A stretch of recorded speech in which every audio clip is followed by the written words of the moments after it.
The last of us HBO actually എന്താണ് കാണിക്കുന്നത്? HBO ഏത് സീരീസുകൾ ഇറങ്ങിയാലും അതെല്ലാം കിടിലൻ സാധനമായിരിക്കും. ഈ പറയുന്ന എമ്മിയൊക്കെ കിട്ടുന്നത് HBO സീരീസുകൾക്കാണ്. പക്ഷേ ലാസ്റ്റ് ഓഫ് അസിന് എന്ത് പറ്റി? അത്രയധികം HBO ഒരു സീരീസ് ഇങ്ങനെ ക്രിട്ടിസൈസ് ചെയ്യപ്പെട്ടിട്ടില്ല എന്നുള്ളതാണ്. ഇത് കാണുന്നവരെല്ലാം ഈ പറയുന്ന പോലെ ഈ സീരീസിന് എന്തൊക്കെയോ കുഴപ്പങ്ങളുണ്ട്. ഈവൻ ഗെയിം കളിച്ച ഗെയിം ഫാൻസ് പറയുന്നത് ഇങ്ങനെയൊന്നും അല്ല സ്റ്റോറി ലൈൻ കിടക്കുന്നത്, ഇവർ ഭയങ്കരമായിട്ട് മിസ്ലീഡ് ചെയ്യുന്നുണ്ട് ഇതിൻ്റെ സ്റ്റോറി എന്നൊക്കെ പറഞ്ഞിട്ട് ഭയങ്കര രീതിയിൽ പ്രശ്നമാണ്. ഇപ്പം പിന്നെ റേറ്റിംഗ് ഇല്ല. ആകെ ഈ സീസണിൽ ആ രണ്ടാമത്തെ എപ്പിസോഡിന് കിട്ടിയ 9.3 റേറ്റിംഗ് മാത്രമേ ഉള്ളൂ. ബാക്കിയെല്ലാം 6, 7 അത്ര റേറ്റിംഗ് ഉള്ളൂ എന്നുള്ളതാണ്. അതായത് ഒരു കിടിലൻ സാധനത്തെ ഇവർ നശിപ്പിച്ച് നാറാണക്കല്ലാക്കി വെച്ചേക്കുകയാണ് സീസൺ 2.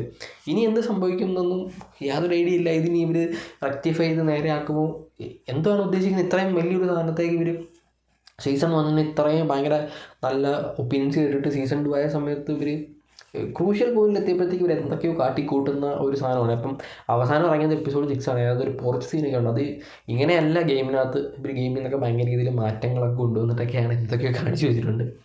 HBOയ്ക്ക് എന്താണ് പറ്റിയത്? നിങ്ങൾ ലാസ്റ്റ് ഓഫ് കണ്ടു കഴിയുമ്പോൾ നിങ്ങൾക്ക് എന്താണ്, അല്ലെങ്കിൽ ഈ എപ്പിസോഡ് 6 വരെ കണ്ടിട്ട് നിങ്ങൾക്ക് എന്താണ് ഫീൽ ചെയ്യുന്നത്? നിങ്ങൾ കമൻറ്റ് ചെയ്യുക എന്തായാലും.